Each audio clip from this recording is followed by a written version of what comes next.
Feliz ano novo, torcedor do Baltimore Ravens, feliz ano novo, fã da NFL. Acabou a temporada 25-26.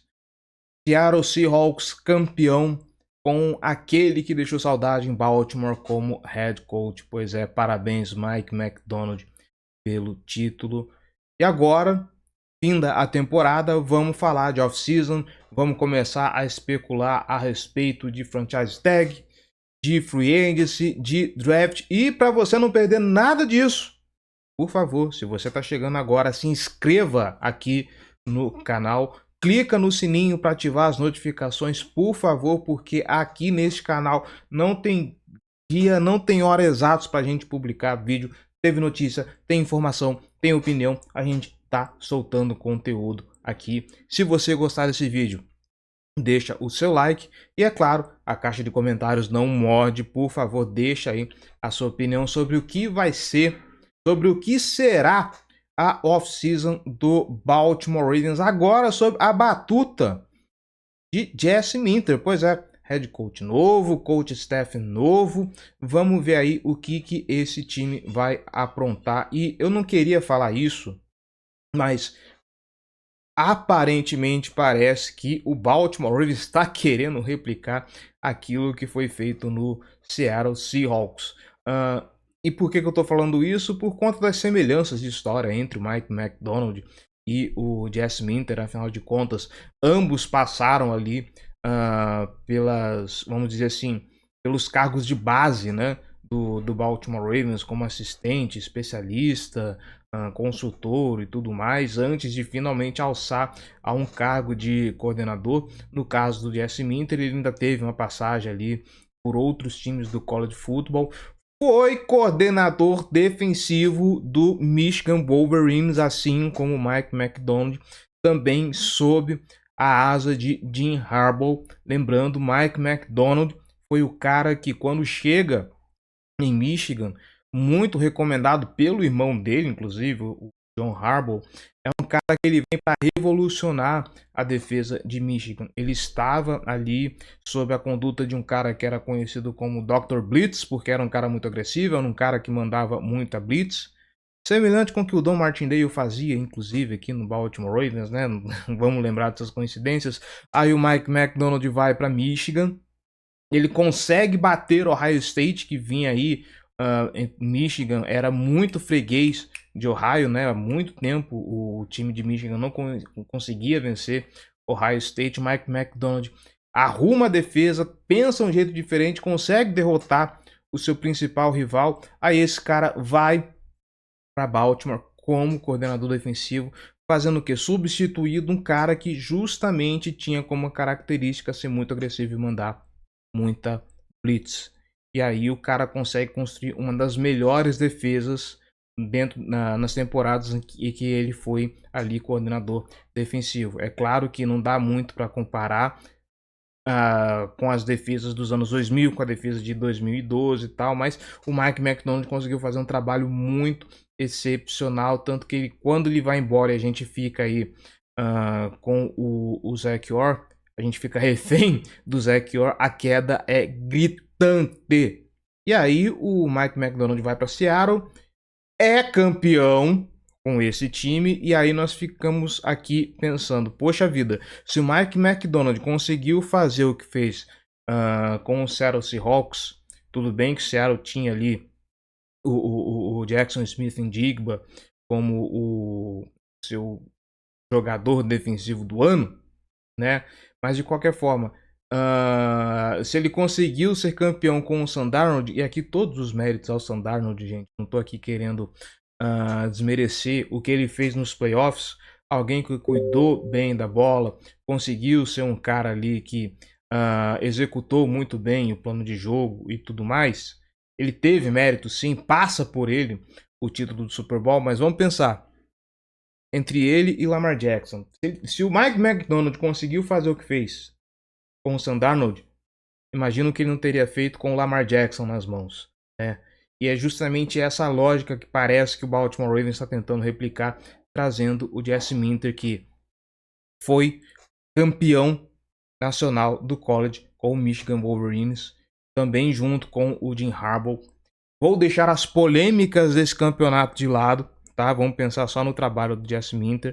É alguém que o Jim Harbaugh leva para Los Angeles e refaz ali a defesa do Los Angeles Chargers, que tava os cacos com o Brandon Staley, né? E aí o Baltimore Ravens agora traz esse cara para ele ser o head coach do Baltimore Ravens. Vamos ver o que ele é capaz de fazer, porque vamos lembrar, pelo menos o que aparenta, o Eric DeCosta ele não é assim tão simpático a opiniões e interferências das escolhas dele em questão de draft, por exemplo. E por que eu estou falando isso? Vamos lembrar de uma historinha que rolou recentemente. O John Harbaugh, que agora é técnico do New York Giants, ele comentou faz pouco tempo de que ele queria ter draftado o Puka Nacua, né? E qual que é o problema dessa história? Vamos lá, vamos colocar as coisas em perspectiva. O John Harbaugh queria ter draftado o Puka Nacua.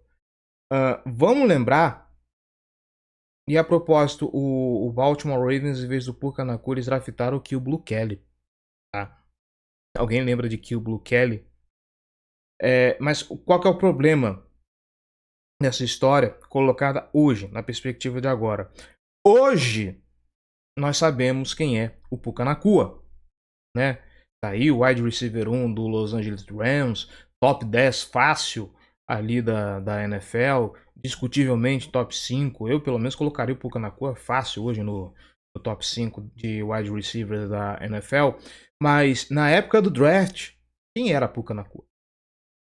Quando ele começou a estourar no Los Angeles Rams, inclusive, né, ali meio que roubando um pouquinho o protagonismo do Cooper Kupp, que já era um wide receiver experimentado na ocasião, muita gente se perguntou quem era Puka Nacua, porque esse cara passou debaixo do radar de todo mundo. Tá? A NFL foi tomada de assalto pelo talento do Puka Nacua. Então hoje é fácil falar, não, eu queria ter draftado o Puka Nacua, eu fiz de tudo para que o time draftasse o Puka Nacua, mas o Baltimore Ravens não quis. Primeiro, vamos lá. Qual que era a principal necessidade do Baltimore Ravens na ocasião? Né? Segundo, o Puka Nacua renderia o que rende hoje, dadas as circunstâncias de como funcionam os wide receivers do Baltimore Ravens? Será que o Puka Nacua seria tudo isso no Baltimore Ravens? Né? Então falar isso hoje, sabendo quem é Puka Nacua, sabendo que foi Kill Blue Kelly, é muito fácil. Tá? Mas de qualquer forma, se essa história realmente procede, parece que existe ali uma fronteira até onde o head coach pode interferir nas decisões do general manager na hora de draftar, né? E eu não sei se o Eric DeCosta talvez seja tão ali disposto a escutar os head coaches, os coordenadores na hora de fazer suas escolhas. Claro, agora há uma nova cultura dentro do Baltimore Ravens, né? Foi-se a era John Harbaugh, agora é o Jesse Minter. Vamos ver o quão aberto estará o Eric DeCosta para escutar o seu novo head coach. Talvez agora seja um pouquinho mais fácil, ele esteja querendo dar um pouquinho mais de abertura para ele poder escolher ali quem ele vai draftar ou não. Afinal de contas, esse time precisa dar certo. A janela, né, de oportunidade com o Lamar Jackson está se fechando cada vez mais, certo?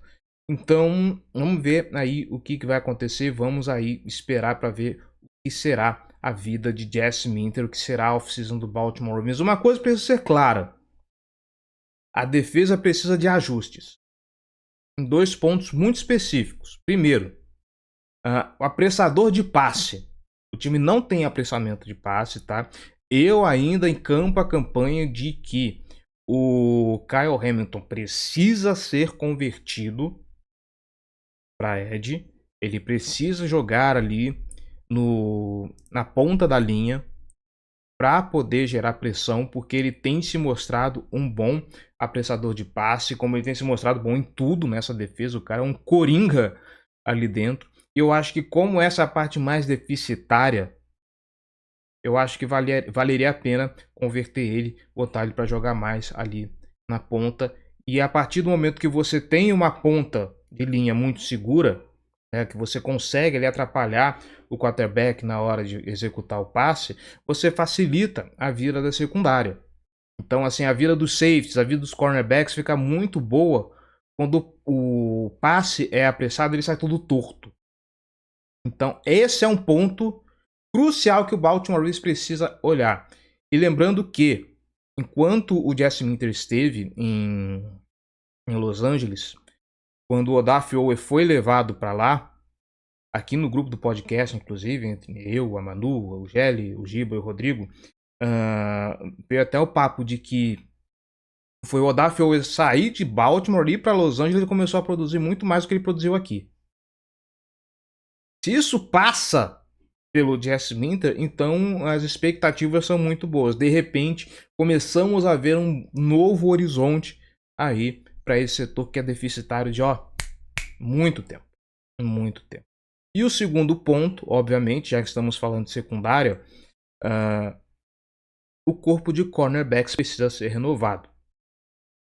Eu não estou enganado, eu deveria ter pesquisado isso, a gente vai entrar mais em detalhes quando falarmos de free agency e falarmos de franchise tag. Acho que este é o ano em que o Marlon Humphrey é free agent, e tem muita gente que vai se remoer com o que eu vou falar agora, mas o Marlon Humphrey é o nosso melhor cornerback até o momento. Tá? O Jesse Minter, o Nate Wiggins, ele tá demonstrando aí que ele pode ser capaz de ser o cornerback 1 desse time? Pode. Só que a vida de um cornerback é muito facilitada quando do outro lado você tem um cara muito bom.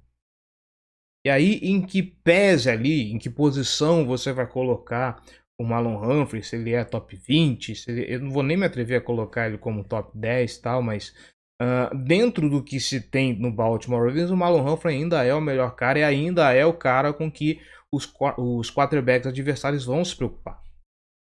Tá? Então, assim, quando você tem um cara muito bom do outro lado, em que o alvo vai nele e você sabe ali que ele não vai converter, sua vida fica até um pouco mais fácil. Tá? Saindo o Marlon Humphrey, o Nate Wiggins vai ser o cara que ele não pode aparecer.